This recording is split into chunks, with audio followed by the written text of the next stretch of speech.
ಓಂ ಯಾಂ ಮೇಧಾಂ ದೇವಗಣಾಪಿತರಶ್ಚೋಪಾಸತೆ ತಯಾ ಮಾಮಧ್ಯ ಮೇಧಯಾಗ್ನೇ ಮೇಧಾವಿನಂ ಕುರು. ನನ್ನ ಸಮಸ್ತ ಬಂಧು ಭಗಿನಿಯರಿಗೆ ಡಾಕ್ಟರ್ ಸುಕುಮಾರ್ ಶಾಸ್ತ್ರಿ ಮಾಡುವ ವಂದನೆಗಳು. ಬಂಧುಗಳೇ, ಹಿಂದಿನ ಎಪಿಸೋಡ್ನಲ್ಲಿ ನಿಮಗೆ ನಾನು ಹೇಳಿದಂತೆ ಚಾತುರ್ಮಾಸ್ಯದ ವಿಷಯದಲ್ಲಿ ನಿಮಗೆ ಸಾಮಾಜಿಕ, ದಾರ್ಶನಿಕ, ಆಧ್ಯಾತ್ಮಿಕ ಮತ್ತು ವೈಜ್ಞಾನಿಕ ರೀತಿಯಲ್ಲಿ ನಿಮಗೆ ಪ್ರಸ್ತುತಪಡಿಸುತ್ತೇನೆ ಎಂದು ನಿಮಗೆ ನಾನು ಹೇಳಿದ್ದೆ. ಚಾತುರ್ಮಾಸದ ವಿಷಯವನ್ನು ತಿಳಿಸುವ ಮೊದಲು ಕೆಲವು ವಿಷಯಗಳನ್ನು ನಾವು ತಿಳಿಯಬೇಕಾಗುತ್ತದೆ. ಬಂಧುಗಳೇ, ಕಾರ್ಲ್ ಮಾರ್ಕ್ಸ್, ಎಲ್ಲರೂ ಅವನ ಹೆಸರನ್ನು ಕೇಳಿರುತ್ತಾರೆ. ಕಾರ್ಲ್ ಮಾರ್ಕ್ಸ್ ಹೇಳಿದ, ರಿಲಿಜಿಯನ್ ಆ್ಯಂಡ್ ಅಫೀಮ್ for the nation. What is religion? Religion is faith and opinion. Something is better than nothing, but nothing is better than nonsense. We can feel nothing, but we can correct nonsense. And religion is nonsense. ಬಂಧುಗಳೇ, ಹಲವು ವರ್ಷಗಳ ಹಿಂದೆ supreme ಕೋರ್ಟಿನಲ್ಲಿ ಒಂದು case ನಡೆಯಿತು ಹಿಂದೂ ಧರ್ಮದ ಮೇಲೆ. ಆವಾಗ judgement ಏನು ಬಂತು ಅಂತ ಹೇಳಿದರೆ, Hinduism is not A religion. Hindu ಅದು ಒಂದು ಮತವಲ್ಲ, ಮಾನವ ಮಾತ್ರರಿಗೆ ಕೊಟ್ಟ ಒಂದು ಜೀವನ ಪದ್ಧತಿ. ಸಮಗ್ರ ಮಾನವರು ಯಾವ ರೀತಿ ಜೀವಿಸಬೇಕು, ಯಾವ ರೀತಿ ಮುನ್ನಡೆಯಬೇಕು ಎಂದು ಹೇಳಿಕೊಟ್ಟ ಒಂದು ಸಮಗ್ರ ಜ್ಞಾನ. ಬಂಧುಗಳೇ, ಮಹರ್ಷಿ ದಯಾನಂದ ಸರಸ್ವತಿಯವರು ಪ್ರವಚನ ಮಾಡುವಾಗ ಅವರ ಹತ್ತಿರ ಒಂದು ಪ್ರಶ್ನೆಯನ್ನು ಕೇಳಿದ. ಶ್ರೀಕೃಷ್ಣ ಸರ್ವಧರ್ಮಾನ್ ಪರಿತ್ಯಜ್ಯ ಮಾಮೇಕಂ ಶರಣಂ ವ್ರಜ ಅಹಂ ತ್ವಾ ಮೋಕ್ಷಯಿಷ್ಯಾಮಿ ಸರ್ವಪಾಪೇಭ್ಯೋ ಮಾ ಶುಚ. स्वामी जी, कृपया आप इसका अर्थ समझाइए. ಆವಾಗ ಮಹರ್ಷಿ ದಯಾನಂದರು ಒಂದು ಮಾತನ್ನು ಹೇಳಿದರು. ಮೊದಲನೆಯದಾಗಿ, ಮಹಾಭಾರತದ ಸಮಯದಲ್ಲಿ ಸತ್ಯ ಸನಾತನ ವೈದಿಕ ಧರ್ಮದ ಹೊರತಾಗಿ ಬೇರೆ ಯಾವ ಮತಾಂತರಗಳೂ ಇರಲಿಲ್ಲ. ಎರಡನೆಯದಾಗಿ, ಮಹರ್ಷಿ ಪತಂಜಲಿಯವರು ಮಹಾಭಾಷ್ಯದಲ್ಲಿ ಬರೆದ ವ್ಯಾಕರಣದ ನಿಯಮದಂತೆ ಅದು ಸರ್ವಧರ್ಮಾನಲ್ಲ, ಸರ್ವ ಅಧರ್ಮಾನಂತಾಗುತ್ತದೆ. ವ್ಯಾಕರಣದ ನಿಯಮಾನುಸಾರ ಅದರ ಅರ್ಥವನ್ನು ಮಾಡುವಾಗ ಸರ್ವ ಅಧರ್ಮಾನ್ ಪರಿತ್ಯಜ್ಯ ಮಾಮೇಕಂ ಶರಣಂ ವ್ರಜ ಅಂತ, ಸಮಸ್ತ ಅಧರ್ಮಾಚರಣೆಯನ್ನು ತೊರೆದುಕೊಂಡು ನನ್ನ ಹತ್ತಿರ ಬಾ, ನಿನ್ನನ್ನು ಎಲ್ಲ ಪಾಪಗಳಿಂದ ಮುಕ್ತನನ್ನಾಗಿ ಮಾಡುತ್ತೇನೆ ಎಂದು ಶ್ರೀಕೃಷ್ಣ ಹೇಳಿದ. ಬಂಧುಗಳೇ, ಹಿಂದೂ ಧರ್ಮ ಇವತ್ತಿನ ದಿವಸ ಮತಾಂತರ ನಡೆಯುತ್ತದೆ. ಆದರೆ ಹಿಂದೂವಿಂದ ಮುಸಲ್ಮಾನರು ಮತ್ತು ಕ್ರಿಶ್ಚಿಯನ್ ಆದರೆ ಅದು ಮತಾಂತರವೆನಿಸುತ್ತದೆ. ಆದರೆ ಮುಸಲ್ಮಾನರು ಮತ್ತು ಕ್ರಿಶ್ಚಿಯನರು ಹಿಂದೂಗಳಾದರೆ ಅದು ಮರಳಿ ಮನೆಗೆ ಘರವಾಪ್ಸಿ ಎಂದು ಹೇಳುತ್ತಾರೆ. ಕಾರಣ ಒಂದೇ ಧರ್ಮ, ಹಿಂದೂ ಧರ್ಮ, ಸತ್ಯ ಸನಾತನ ವೈದಿಕ ಧರ್ಮ, ಸರ್ವವ್ಯಾಪಕ, ನಿರಂತರ. ಇದರ ಭದ್ರ ಬುನಾದಿ ವೇದ. ದೇವಸ್ಯ ಪಶ್ಯ ಕಾವ್ಯಂ ನ ಮಮಾರ ನ ಜೀರ್ಯತಿ. ಪರಮಾತ್ಮನ ಮುಖಾಂತರ ಈ ಪ್ರಾಪ್ತವಾದ ಸಾಕ್ಷಾತ್ಕಾರವಾದ ಈ ವೇದಗಳು ಎಂದಿಗೂ ನಷ್ಟವಾಗುವುದಿಲ್ಲ, ಜೀರ್ಣವಾಗುವುದಿಲ್ಲ. ನಿತ್ಯ ನೂತನ, ನಿತ್ಯ ಶಾಶ್ವತ, ನಿತ್ಯ ಚಿರಂತನ. ಬಂಧುಗಳೇ, ಸ ಪೂರ್ವೇಶಾಮಪಿ ಗುರು ಕಾಲೇನ ಅನವಚ್ಛೇದಾತ್. ಆ ಭಗವಂತ ಮೊದಲಿನ ಋಷಿಗಳಿಗೂ ಕೂಡ ಅವನು ಗುರುವೇ ಆಗಿದ್ದಾನೆ. ಯಾಕಂದರೆ ಕಾಲೇನ ಅನವಚ್ಛೇದಾತ್, ಕಾಲದ ಛೇದನ ತುಂಡು ಆಗದ ಕಾರಣ. ಒಂದು ನಿರಂತರ ಪ್ರಕ್ರಿಯೆ, ಸೃಷ್ಟಿ ನಂತರ ಪ್ರಳಯ, ಪ್ರಳಯದ ನಂತರ ಪುನಃ ಸೃಷ್ಟಿ. ಆದರೆ ವೇದಗಳು ಶಾಶ್ವತ, ನಿರಂತರ ಸತ್ಯ. ಈ ನಿರಂತರ ಸತ್ಯ ಜ್ಞಾನ ಮಾನವ ಮಾತ್ರರಿಗೋಸ್ಕರ ಪರಮಾತ್ಮ ಸೃಷ್ಟಿಯ ಆದಿಯಲ್ಲಿಯೇ ಕೊಟ್ಟ. ಸಾಧಾರಣವಾಗಿ 5000 ವರ್ಷಗಳ ಹಿಂದೆ ಅಂತ ಹೇಳುತ್ತಾರೆ. ನಾನು ಇದರ ಮೊದಲೇ ಹೇಳಿದ್ದೇನೆ, 5000 ವರ್ಷಗಳಲ್ಲ, 197 ಕೋಟಿ ವರ್ಷಗಳಿಂತಲೂ ಮೊದಲು ಪರಮಾತ್ಮನಿಂದ ನಮಗೆ ವೇದಗಳು ಪ್ರಾಪ್ತವಾಗಿವೆ. 5000 ವರ್ಷಗಳ ಹಿಂದೆ ಆದದ್ದು ಏನು ಎಂದು ಹೇಳಿದರೆ, ಶ್ರೀಕೃಷ್ಣನ ಗುರುವಾದ ಘೋರ ಆಂಗಿರಸ ಋಷಿ, ಆ ಋಷಿ ಪರಂಪರೆಯಲ್ಲಿ ಮಂತ್ರದ್ರಷ್ಟಾರರಲ್ಲಿ ಕೊನೆಯವನಾದ. ಬಂಧುಗಳೇ, ಋಷಿಯೋ ಮಂತ್ರದ್ರಷ್ಟಾರ. ಋಷಿಗಳು ಯಾರು ಅಂತ ಹೇಳಿದರೆ ಮಂತ್ರದ್ರಷ್ಟಾರರು. ಸಾಕ್ಷಾತ್ಕಾರ ಮಾಡಿಕೊಂಡು ಅದರಲ್ಲಿರುವ ಸತ್ಯತೆಯನ್ನು, ಸತ್ಯ ಜ್ಞಾನವನ್ನು, ವೈಜ್ಞಾನಿಕ ವಿಷಯವನ್ನು ತಿಳಿದುಕೊಂಡು ಸಂಪೂರ್ಣ ವಿಶ್ವಕ್ಕೆ ತಿಳಿಯಪಡಿಸಿದವರು, ಬೋಧಿಸಿದವರು ಅವರು ನಿಜವಾದ ಋಷಿಗಳು.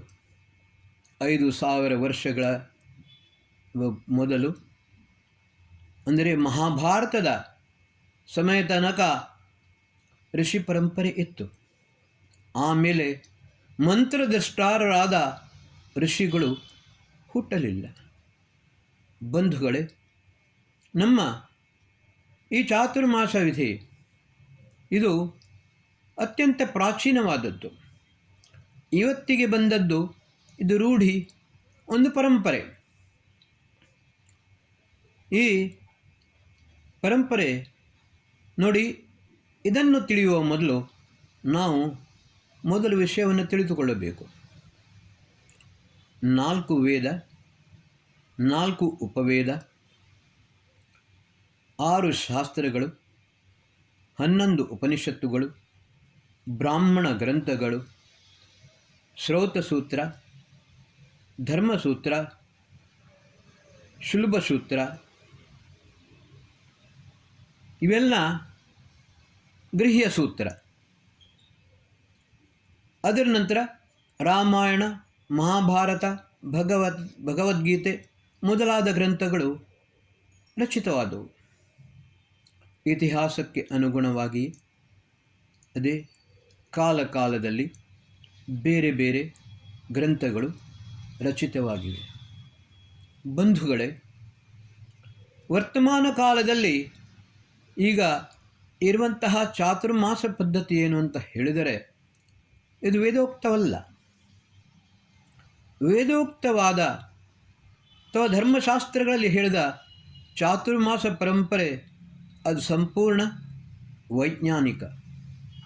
ಇವತ್ತಿನ ದಿವಸ 2 ತಿಂಗಳು ಸ್ವಾಮಿಗಳು ಚಾತುರ್ಮಾಸ ವ್ರತಾಚರಣೆಯನ್ನು ಮಾಡ್ತಾರೆ. 4 ತಿಂಗಳು ದೇವರು ಒಳಗೆ ಇರುತ್ತಾರೆ. 4 ತಿಂಗಳು ಕಾಲ ದೇವರು ಹೊರಗೆ ಬರುವುದಿಲ್ಲ. ಕಾರಣ ಏನು ಅಂತ ಹೇಳಿದರೆ, ಮಳೆಗಾಲದಲ್ಲಿ ಎಲ್ಲಿಯೂ ಹೋಗಲು ಬರಲು ಸಾಧ್ಯವಿಲ್ಲವಾದ ಕಾರಣ ಈ ಒಂದು ರೂಢಿ, ಒಂದು ಪರಂಪರೆ ಬೆಳೆದು ಬಂತು. 2 ಮಾಸದ ನಂತರ ಸ್ವಾಮಿಗಳು ಮೃತ್ತಿಕಾ ವಿಸರ್ಜನೆಯನ್ನು ಮಾಡಿಕೊಂಡು ಆಮೇಲೆ ಹೊರಗೆ ಹೋಗಿ ಪುನಃ ಸಾಯಂಕಾಲ ಸ್ವಸ್ಥಾನಕ್ಕೆ ಬರುತ್ತಾರೆ. ಆದರೆ ದೇವೋತ್ಥಾನ ದ್ವಾದಶಿ ಸಮಯ ಅಲ್ಲಿಯ ತನಕ ಅವರ ಚಾತುರ್ಮಾಸ ವಿಧಿ ನಡೆಯುತ್ತಲೇ ಇರುತ್ತದೆ. ವಸ್ತುತಃ ದೇವರಿಗೂ ಚಾತುರ್ಮಾಸವಲ್ಲ, ಸ್ವಾಮಿಗಳಿಗೂ ಚಾತುರ್ಮಾಸವಲ್ಲ. ಇದು ಸಾಮಾನ್ಯ ಪ್ರಜೆಯಿಂದ ಹಿಡಿದುಕೊಂಡು ರಾಜನಿಗೆ ತನಕ ಎಲ್ಲರೂ ಈ ಚಾತುರ್ಮಾಸ ವ್ರತವನ್ನು ಕಡ್ಡಾಯವಾಗಿ ಆಚರಿಸಲೇಬೇಕಾದಂಥದ್ದು ಒಂದು ಪರಮಧರ್ಮ, ಪರಮ ಕರ್ತವ್ಯ. ಪ್ರಾಚೀನ ಕಾಲದಲ್ಲಿ ಋಷಿಮುನಿಗಳು, ವಿದ್ವಾಂಸರು, ಸಾಧು ಸಂತರು ಕಾಡಿನಿಂದ ತಮ್ಮ ಗುರುಕುಲದಿಂದ ನಾಡಿಗೆ ಬರುತ್ತಿದ್ದರು. ನಾಡಿಗೆ ಬಂದು ಆಮೇಲೆ ಜನರು ಜೀವನದಲ್ಲಿ ಯಾವ ರೀತಿ ಆಚರಣೆಯನ್ನು ಮಾಡುತ್ತಿದ್ದಾರೆ, ಧರ್ಮಾಚರಣೆಯನ್ನು ಮಾಡುವಾಗ ಅಥವಾ ತಮ್ಮ ಕರ್ತವ್ಯಗಳನ್ನು ಮಾಡುವಾಗ ಯಾವ ರೀತಿಯ ದೋಷ ಲೋಪಗಳು ಆಗುತ್ತಿವೆ, ಅಜ್ಞಾನದಿಂದಾಗಲಿ ಅಥವಾ ಇನ್ನಿತರ ಕಾರಣದಿಂದಾಗಲಿ ಆ ಸಮಗ್ರ ಲೋಪ ದೋಷಗಳನ್ನು ನಿವಾರಣೆ ಮಾಡಿಕೊಂಡು ಸಮಾಜವನ್ನು ಮತ್ತು ರಾಷ್ಟ್ರವನ್ನು ಒಂದು ಸುಸ್ಥಿತಿಯಲ್ಲಿ ಇರಬೇಕು. ಆ ರಾಷ್ಟ್ರವು ಸಮಗ್ರವಾಗಿ ಅಭ್ಯುತ್ಥಾನವಾಗಬೇಕು. ಈ ಕಾರಣಕ್ಕೋಸ್ಕರ ಈ ಚಾತುರ್ಮಾಸ ವ್ರತವನ್ನು ಮಾಡುತ್ತಿದ್ದರು. ಬಂಧುಗಳೇ, ಮೊದಲು ಶ್ರೌತ ಸೂತ್ರದ ಅನುಸಾರ ವೈಶ್ವದೇವ, ವರ್ಣಪ್ರಘಾಸ, ಸಾಕಮೇಧ, ಶುನಾಸಿರೀಯ. ಆದರೆ ಇದನ್ನು ಬ್ರಾಹ್ಮಣ ಗ್ರಂಥಗಳನ್ನು, ಶ್ರೌತ ಸೂತ್ರಗಳನ್ನು ಸರಿಯಾಗಿ ಅಧ್ಯಯನ ಮಾಡಿದವರು, ಅದರಲ್ಲಿ ಪಾಂಡಿತ್ಯವಿಲ್ಲವರು ಅವರು ಮಾತ್ರ ಹೇಳಬಲ್ಲರು. ಗುರುಕುಲ ಕಾಂಗಡಿಯಲ್ಲಿ ನಮಗೆ ನಮ್ಮ ಇದರಲ್ಲಿ ಸಿಲೆಬಸ್ನಲ್ಲಿ ಇತ್ತು, ಆದರೆ ಅದೊಂದು ಕಾಟಾಚಾರಕ್ಕೆ ಮಾತ್ರವಾಯಿತು. ಆದ ಕಾರಣ ಆ ಶ್ರೌತ ಸೂತ್ರವನ್ನಾಗಲಿ ಬ್ರಾಹ್ಮಣ ಗ್ರಂಥವನ್ನಾಗಲಿ ವಿಶೇಷವಾಗಿ ತಿಳಿಯಲು ನಾನು ಅಸಮರ್ಥನಾದೆ. ಆದರೆ ವೇದ, ಶಾಸ್ತ್ರ, ಉಪನಿಷತ್ತು, ಗೃಹ್ಯ ಸೂತ್ರ, ಧರ್ಮಸೂತ್ರಗಳಲ್ಲಿ ಏನು ಹೇಳಿದೆ ಅದನ್ನು ನಾನು ನಿಮ್ಮ ಮುಂದೆ ಇಡಲು ಬಯಸುತ್ತೇನೆ. ನಮ್ಮ ಗೃಹ್ಯ ಸೂತ್ರಗಳಲ್ಲಿ ಮತ್ತು ಧರ್ಮಶಾಸ್ತ್ರಗಳಲ್ಲಿ ಚಾತುರ್ಮಾಸದಲ್ಲಿ ಪ್ರಮುಖವಾಗಿ ಮೊದಲನೆಯದು ಚಾತುರ್ಮಾಸದ ಆರಂಭ ಯಾವಾಗದಿಂದ ಅಂತ ಹೇಳಿದರೆ ಶ್ರಾವಣ ಮಾಸದ ಉಪಕರ್ಮದಿಂದ. ಶ್ರಾವಣ ಮಾಸದ ಉಪಕರ್ಮ ಅದನ್ನು ನಾವು ನೂಲ ಹುಣ್ಣಿಮೆ ಅಂತ ಇವತ್ತಿನ ದಿವಸ ಹೇಳ್ತೇವೆ. ಅದನ್ನು ಆ ಶ್ರಾವಣ ಮಾಸದ ಹುಣ್ಣಿಮೆಯ ದಿನ ಇವತ್ತಿನ ದಿವಸ ಕೆಲವರು ಶ್ರವಣ ನಕ್ಷತ್ರಕ್ಕೆ ಅನುಗುಣವಾಗಿ ಮಾಡ್ತಾರೆ. ಮೊದಲು ಶ್ರಾವಣ ಮಾಸದ ಹುಣ್ಣಿಮೆಯ ದಿವಸ 4 ವೇದದವರು ಕೂಡ ಆ ದಿವಸವೇ ಉಪಕರ್ಮವನ್ನು ಮಾಡುತ್ತಿದ್ದರು.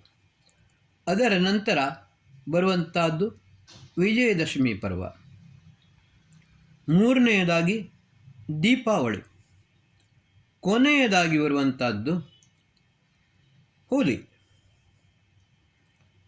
ಉಪಕರ್ಮ ಇರುವಂಥದ್ದು ಮಾನವ ಮಾತ್ರರಿಗೆ ಜ್ಞಾನವನ್ನು ಕೊಡುವುದಕ್ಕೋಸ್ಕರ ಮಾನವ ಮಾತ್ರರು